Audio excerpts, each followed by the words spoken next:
ભારત નેત્રમ, નજર દરેક ખબર પર। મોડાસાથી રામદેવરાની પદયાત્રા માટે યાત્રિકો દીઠ 2 લાખનો વીમો લેવાયો। રામદેવ મંડળ સેવા સંઘ મોડાસા દ્વારા છેલ્લા 39 વર્ષથી રાજસ્થાનના યાત્રાધામ રામદેવરાની પદયાત્રા યોજાય છે। આ 800 કિલોમીટરની પદયાત્રા માટે 700 પદયાત્રિકોના રજીસ્ટ્રેશન થયા છે અને યાત્રિકો દીઠ 2 લાખનો વીમો પણ લેવાયો છે। વર્ષ 1985માં મોડાસાથી રામદેવરા સુધીની પ્રથમ પદયાત્રા પંથકના મહંત સ્વ ચંદુનાથજી યોગી દ્વારા યોજી હતી। આજે 40મા વર્ષે પણ સ્વ મહંતના પુત્રો મહંત ધર્મેન્દ્રનાથજી યોગી અને મહંત જસવંતનાથજી યોગી દ્વારા 800 કિલોમીટરના અંતરની પદયાત્રાનું આયોજન હાથ ધરાયું છે। ત્યારે જન્માષ્ટમીના દિને મોડાસાથી પ્રારંભ થનાર આ પદયાત્રામાં સાબરકાંઠા, અરવલ્લી, મહીસાગર સહિતના 6 જિલ્લાના 700 પદયાત્રિકો જોડાનાર હોવાનું શ્રી રામદેવ મંડળ સેવા સંઘના મંત્રી જસવંતભાઈ યોગીએ જણાવ્યું હતું।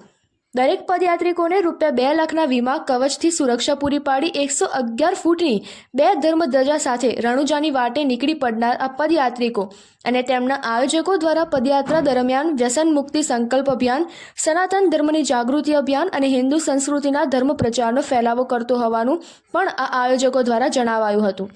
સહતંત્રી હિમાંશુ વ્યાસ સાથે હેતવી વ્યાસ, ભારત નેત્રમ ન્યૂઝ ચેનલ, અરવલ્લીથી।